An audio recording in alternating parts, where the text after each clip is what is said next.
দেশে এইচএমপিভিতে আক্রান্ত প্রথম মৃত্যু। কুয়াশায় চাল চুইয়ে পানি, আর কত হয়রানি। আছে সমাধান। বসত ঘরে লাগাও আনোয়ার শীট, সারা ঘর থাকে শুকনা, সর্দি কাশিও থাকে দূরে। আনোয়ার শীট। দেশে হিউম্যান মেটানিউমো ভাইরাসে আক্রান্ত নারী সানজিদা আক্তার মারা গেছেন।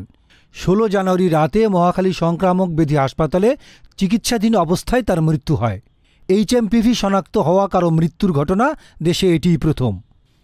সংক্রামক ব্যাধি হাসপাতালের তত্ত্বাবধায়ক ডক্টর আরিফুর বাশার গণমাধ্যমকে বিষয়টি নিশ্চিত করেছেন।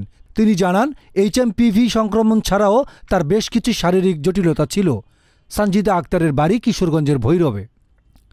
জানা গেছে, গত 12 জানুয়ারি সানজিদা আক্তারের এইচএমপিভিতে আক্রান্ত হওয়ার খবর আসে। জানা যাচ্ছিল ওই নারীর বিদেশে সফরের কোনো ইতিহাস ছিল না।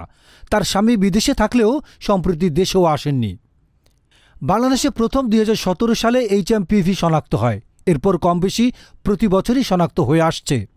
এ ভাইরাস নিয়ে ভয়ের কিছু নেই বলা হলেও পার্শ্ববর্তী একাধিক দেশে ভাইরাসটি ছড়িয়ে পড়ায় এ নিয়ে সতর্কতাও জারি করে স্বাস্থ্য অধিদপ্তর। রোগতত্ত্ব, রোগ নিয়ন্ত্রণ ও গবেষণা ইনস্টিটিউট সূত্র জানায়, চলতি বছরের জানুয়ারিতে চীনে প্রথম এর সংক্রমণ ধরা পড়ে। এরপর জাপানে ভাইরাসটি শনাক্ত হয়। এইচএমপিভির প্রাদুর্ভাব মালয়েশিয়া ও ভারতেও রয়েছে।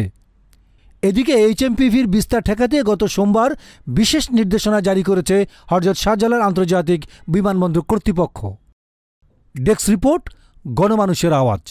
রয়্যাল পাওয়ার লিঙ্ক। রয়্যাল পাওয়ার লিঙ্ক। আপনি কি স্বল্প মূল্যে উন্নত মানের কামিজ, পার্কিংস, রেকর্ডো জেনারেটর কিনতে চান? আমরা ইংল্যান্ড ও চায়না থেকে আমদানি করে দেশের বিভিন্ন প্রতিষ্ঠানে 20 থেকে 3500 কেভিএ পর্যন্ত সরবরাহ ও সার্ভিস দিয়ে থাকি।